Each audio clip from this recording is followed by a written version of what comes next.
Hello, student! Hoje nós vamos estudar a unidade 10, Unit 10, a terceira série regular. O assunto se encontra na página 911, page 911, e se refere a advérbios, adverbs. Como conceito nós temos palavras que modificam verbo, adjetivos e outros advérbios. Como primeiro exemplo, temos modificando verbos. She moved slowly. She moved slowly. Notem que o advérbio está nessa situação modificando um verbo. O advérbio está modificando um verbo. Também temos a situação de modificando adjetivos. Um advérbio pode modificar um adjetivo. She's very upset. She is very upset. Notem que o adjetivo upset está sendo modificado, intensificado pelo advérbio very, modificando também outros advérbios. She spoke very well. She spoke very well. Notem aqui que o advérbio well está sendo modificado por também outro advérbio, very. She spoke very well. Essas são as três situações que um advérbio pode modificar outras classes de palavras. O item 1, advérbios, se encontra na página 911, on page 911. E o advérbio pode ser representado ou por uma oração ou uma estrutura não oracional. Ou seja, nós entendemos o termo oração como uma clause e entendemos o termo estrutura não oracional com o termo phrase. Então, podemos ter uma adverbial clause. When the rain is over, I am going to the store. When the rain is over, I'm going to the store. Notem que a sentença, a oração subordinada, when the rain is over, ela está representada, ela está iniciada, marcada com um advérbio, tá? E aí esta sentença por completo passa a representar uma sentença adverbial. Já na situação adverbial phrase, nós temos o termo, né, o advérbio, ligado a uma estrutura não oracional. Notem que aqui nessa estrutura não há presença verbal, tá? E por isso nós consideramos essa estrutura, esse agrupamento, como uma estrutura não oracional. I went to the store after the rain. I went to the store after the rain.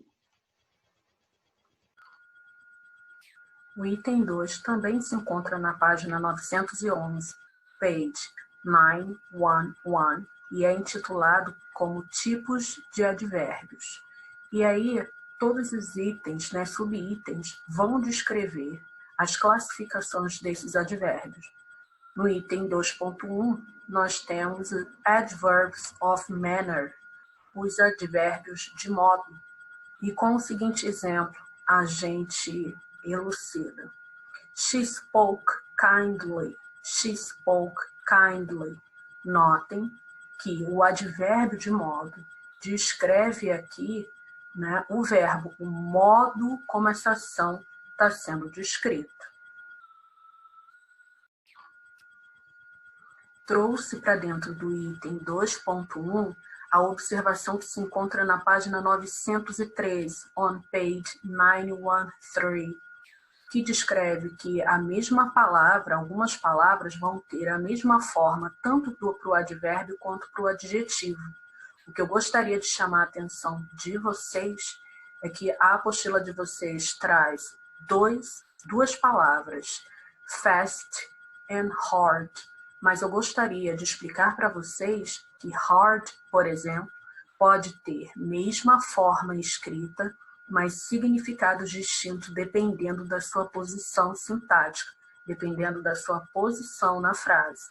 E a gente vai observar também outro advérbio. Primeiro exemplo. He has a hard work. He has a hard work. Esse hard é adjetivo, que significa que o trabalho dele é intenso. Segundo exemplo. He works hard. He works hard. E aqui, nesse segundo exemplo, a gente pode perceber que a forma escrita é idêntica à primeira, né, ao primeiro exemplo, mas aqui, na segunda sentença, hard está ocupando função de advérbio, ou seja, ele trabalha muito ou de uma forma intensa. Terceiro exemplo, he hardly works. He hardly works. E aí a gente já consegue ver o sufixo que marca a forma adverbial, mas aqui o advérbio passa a ter um outro significado, que não é mais esse modo intenso, esse jeito intenso, e sim ele passa a ter o significado de quase nunca ou raramente, muito mal, tá? E que estaria relacionado a uma ideia de frequência. Então, eu faço questão de trazer, ressaltar para vocês, destacar para vocês a observação que se encontra na página 913, aqui dentro do item 2.1.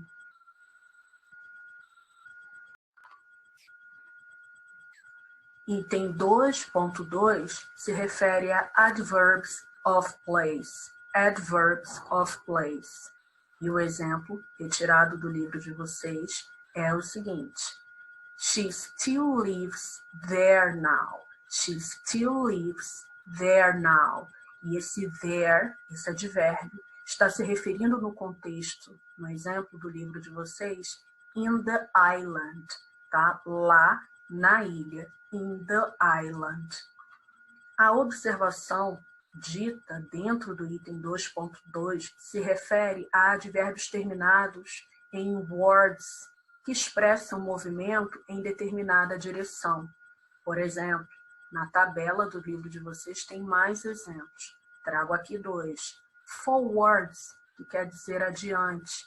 Backwards, que quer dizer para trás, né? Nas costas. Mas tem que ter uma atenção. A palavra towards não é um advérbio, e sim uma preposição. Trago aqui um exemplo retirado do Cambridge, dicionário Cambridge, para vocês entenderem. I walked backwards towards the door.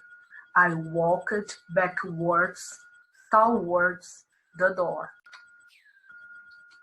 Backwards está se referindo ao verbo e, portanto, é um advérbio de lugar, enquanto towards se refere à porta, ao objeto, o substantivo. Portanto, towards é uma preposição.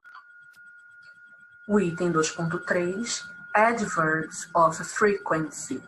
Adverbs of frequency são os advérbios de frequência. E o exemplo a seguir, she often goes by herself. She often goes by herself. O item 2.4, adverbs of time. Adverbs of time, advérbios de tempo. E o seguinte exemplo, she finished her tea first. She finished her tea first. E eu selecionei propositadamente esse exemplo da apostila de vocês para que vocês percebam que uma palavra ela acaba assumindo função de acordo com a sua posição sintática, ou seja, assume uma determinada função de acordo com a sua posição na sentença. First pode ser substantivo, first pode ser adjetivo, mas aqui cumpre função adverbial exatamente pela posição sintática que cobre, que se encontra.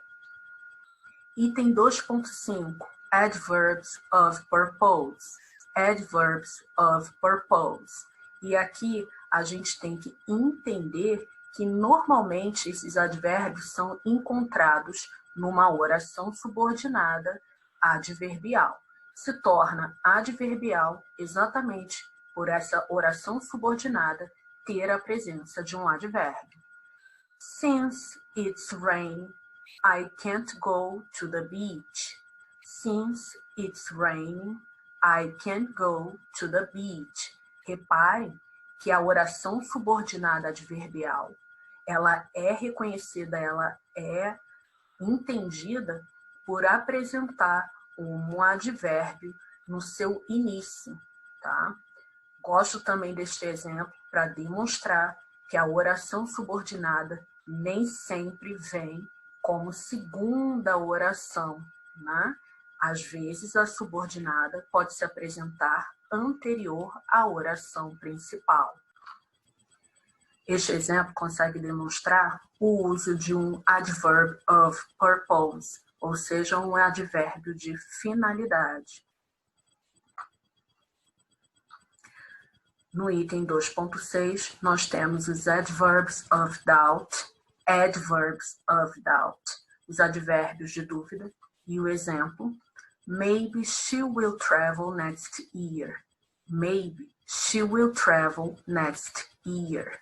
Talvez ela viajará no próximo ano. Este exemplo consegue demonstrar o uso de um adverb of purpose, ou seja, um advérbio de finalidade. No item 2.6, nós temos os adverbs of doubt, os advérbios de dúvida, e o exemplo, maybe she will travel next year.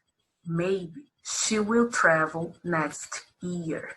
Talvez ela viajará no próximo ano. No item 2.7, adverbs of intensity. Nós temos o exemplo, she almost hit her boat. She almost hit her boat. Chama atenção que aqui na apostila de vocês possui o hardly também como advérbio de intensidade. Uma dos significados de hardly pode ser encaixado como ideia semântica de intensidade. O item 3 trata sobre posição adverbial, ainda na página 912, on page 912. E esse item ele vai tratar da posição do advérbio dentro da sentença. Ou seja, em alguns momentos, o advérbio aparecerá antes do verbo principal. Em outros momentos, pode-se perceber que o advérbio aparece entre o verbo auxiliar e o verbo principal. E em outras situações, o advérbio ele vai ficar próximo daquela palavra que ele está modificando. Ou seja, como nós vimos no início desse vídeo, o advérbio ele modifica algumas categorias de palavras. Então, algumas vezes, essas palavras modificadas serão o atrativo do advérbio. O advérbio vai ser posicionado da sentença mais próximo a ele. Vamos aos exemplos? John never drinks too much. John never drinks too much. Nesse exemplo, o tempo verbal só possui verbo principal, main verb, e, portanto, o advérbio está anterior ao verbo principal. No segundo exemplo, nós temos I have never visited Miami. I have never visited Miami. Notem que aqui o tempo verbal ele é composto, ou seja, o tempo verbal é formado de um verbo auxiliar e um verbo principal. Percebam que o advérbio está alocado, está posicionado entre o verbo auxiliar e o verbo principal. No terceiro exemplo, nós temos she grew to be only 4 feet tall. She grew to be only 4 feet tall. Reparem que aqui o advérbio ficou próximo do agrupamento de palavras representando, né, o adjetivo. Notem que o advérbio está alocado, posicionado na sentença, próximo do conjunto, do agrupamento de palavras referentes ao adjetivo, e não aos verbos. Então, percebam que cada categoria de advérbio, como nós vimos nos itens anteriores, está relacionada a uma posição, a uma determinada posição sintática, ou seja, a posição, a colocação deles dentro da sentença. No item 4, temos a formação de advérbio, que ainda se encontra na página 912, on page 912.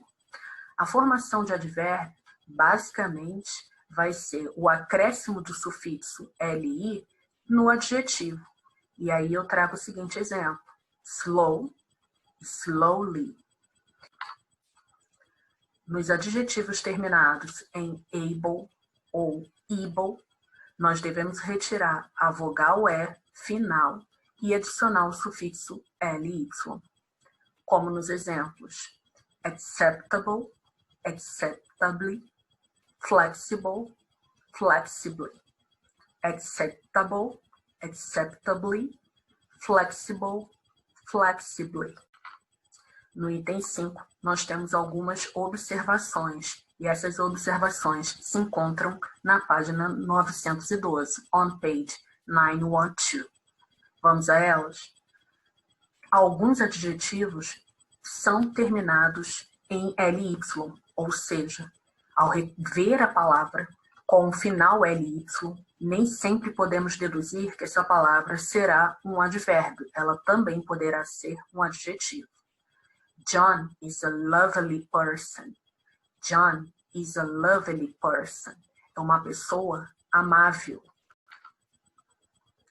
Adjetivos terminados em E, precisamos manter a vogal final e adicionar o sufixo ly. Extreme, extremely. Extreme, extremely. Em adjetivos terminados com o conjunto vogal mais L, devemos manter a consoante final e acrescentar o sufixo L, ou como alguns conseguem entender, como dobrar a última letra. Wonderful, wonderfully. Wonderful, wonderfully. O item Going Deeper, na página 912, on page 912, trará alguns contextos, algumas funções semânticas, alguns significados que o advérbio pode carregar com ele. Uma delas vai ser a seguinte, que o advérbio é uma expressão usada para representar crenças de outra forma e não é utilizada normalmente numa sentença na primeira pessoa, tá? Ou seja, eu quero representar algo que eu acredito, mas esse discurso não será dito na primeira pessoa do singular. It seems likely that the documents are fake. It seems likely that the documents are fake. Percebam que o advérbio aqui é usado para intensificar esse parecer. Parece que os documentos são falsos. Então, o advérbio ele vai representar a crença em algo que eu acredito, mas sem eu usar aquela afirmativa na primeira pessoa do singular.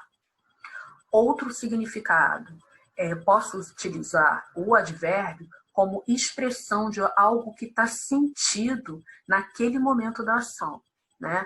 Ou seja, eu utilizo o advérbio para expressar um sentimento daquela ação que eu estou descrevendo naquele momento. Fortunately, she came early. Fortunately, she came early. Percebam nesse exemplo que o advérbio ele realmente está representando o tempo, o time.